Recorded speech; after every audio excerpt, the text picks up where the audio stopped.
Hello, my friends. Welcome to another Follow Him Favorites. My name's Hank Smith. I'm here with the wonderful John Bytheway. Hi, John. Hi, Hank. John, you know the drill. We're going to take one question from this week's lesson and come follow me.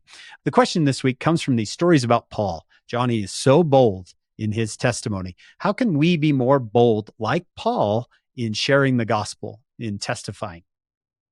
You know, that's a good question because I tend to keep that kind of private, but I like how Paul would just say things. And I think one of the examples I love is just when someone says, "How's your weekend?" just to say, "It was really good. We had the best time at church." And it's just throw it out because you did and you loved it and you were there. And why not just, it doesn't have to be about Saturday. You could say, "We had a really good lesson Sunday. I loved it." And you can just be matter of fact and just say, people don't get offended at that. I think it's a beautiful way to maybe start that conversation. Absolutely. Also with our families, John, sometimes we're a little bit timid or awkward with our own family, and we've got to come up with ways to get past that, especially as parents. If parents are not willing to share their testimony, how they got their testimony, their experiences with God, who else is going to? Who are we going to look to say, "Hey, tell my children about your testimony," because they need to hear it. So we could work past that in a variety of ways, and where it does become a natural thing to talk about the gospel with our children and to bear testimony, maybe not in formal ways. I think Elder Bednar would say there are times to formal testimonies, but at home, they can be normal, natural way of just talking about your life.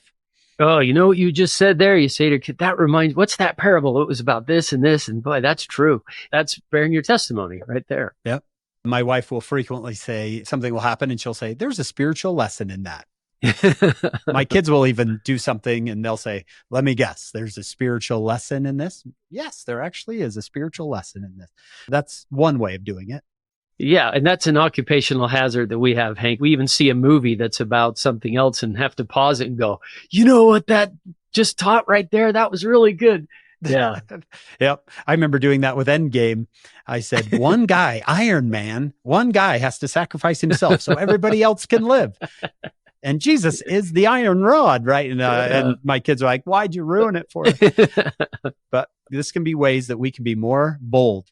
And getting up in testimony meeting, getting up there and sharing a simple testimony, it can be a very powerful experience for all of our neighbors. Yeah, just tell people how you feel. Like Elder Holland said, don't be embarrassed if you only feel you can say, "I believe." Remember that story? Elder Holland said a boy apologized for saying only "I believe." He said, "I hugged him until his eyes bugged out," right?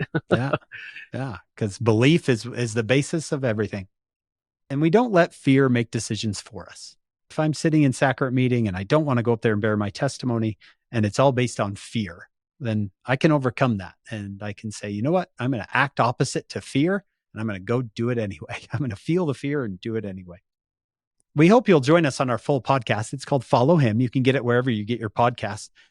This week, we're joined by Dr. Scott Woodward. We think you're going to love what Scott does with these chapters. Then come back and join us next week for another Follow Him Favorites.